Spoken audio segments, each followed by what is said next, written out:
Hi welcome to Prajagalam. నేను మీ దొండపాటి కోటేశ్వరరావు.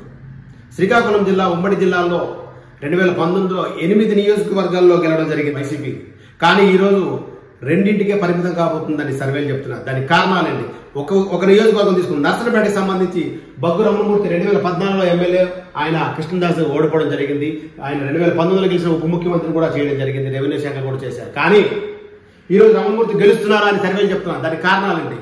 దానికి కారణాలు విశ్లేషిస్తే వైసీపీ చేసిన అంటే ఏదైతే ఇంటింటికి డబ్బులు పంచారా లేకపోతే బటన్లు నొక్కారా అవన్నీ కాకుండా అక్కడ ఉన్న స్థానిక నాయకులు ఏ విధంగా స్పందించారు, ఏ విధంగా మాట్లాడుతున్నారు, ఆ కుటుంబ పరిస్థితి ఏంటో తెలుసుకుంటారు. అలాంటి పరిస్థితిలో కృష్ణదాస్ని గెలవాలంటే ఒక ఎంపీపీ ఉన్నారు. ఆ ఎంపీపీ వేరే సామాజిక వర్గం. ఆ ఎంపీపీ వల్ల ఇక్కడ ఉన్న కృష్ణదాస్ సామాజిక వర్గం కానీ వైశ్య కమ్యూనిటీ కానీ చాలా మంది ఇబ్బంది పడి అసలు కృష్ణదాస్ని కలవడానికి కూడా వెళ్ళే పరిస్థితి లేకుండా అయిపోయింది. దానికి కారణాలు ఆయన తెలుసుకోవాలి.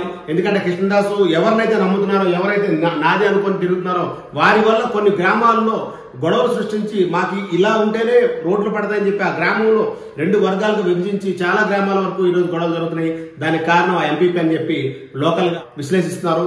వీటి వల్లే కృష్ణదాస్ ఓడిపోతున్నాడు అని చెప్పి సర్వేలు చెప్తున్నాయి. దానికి కారణాలు కూడా ఒకసారి విశ్లేషించుకొని కృష్ణదాస్ మళ్ళీ అసలు ఏం జరుగుతుంది ఏంటని తెలుసుకోవాలి. ఆ కుటుంబం మొత్తం ఈ రోజు ప్రచారంకి వెళ్తుంది. వారి భార్య కానీ, 2 పిల్లలు కానీ, 2 అబ్బాయిలు కానీ, ఆయన కానీ ఈ రోజు ప్రచారం చేస్తున్నారు.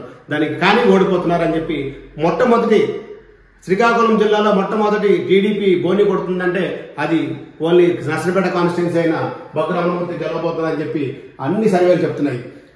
ఎందుకు ఇలా జరుగుతుందని మరొకసారి నాయకులు ఎవరైతే ఉన్నారో ఆ నాయకులు ఒకసారి బాగా ఆలోచించాలి. ఎందుకంటే ఎందుకు ఇలా జరుగుతుంది? ఆ నాయకులు ఎవరినైతే నమ్ముతారో వీళ్ళు చెప్తే అన్ని చేస్తామనుకుంటారు, వాళ్ళతో అన్ని అవుతుంది అనుకుంటారు. వాళ్ళ వల్లే వాళ్ళకి ప్రమాదం అవుతుందని తెలుసుకుంటే ఇకనైనా సరే, ముందు అయినా సరే, ఎవరైనా సరే నాయకులందరినీ కూడా ప్రతి ఒక్కరిని కలిసి చేరదీస్తే తప్ప నాకు ఈయనతో మాట్లాడుకోండి అన్ని ఆయనతో చెప్పుకోండి అనుకుంటే రేపు పొద్దున ఆయన తప్ప మీరు మిగిలే పరిస్థితి లేదని చెప్పి మా విశ్లేషణ తెలిసింది. నేను మీ దండపాటి కోటేశ్వరరావు. అందరికీ నమస్కారం.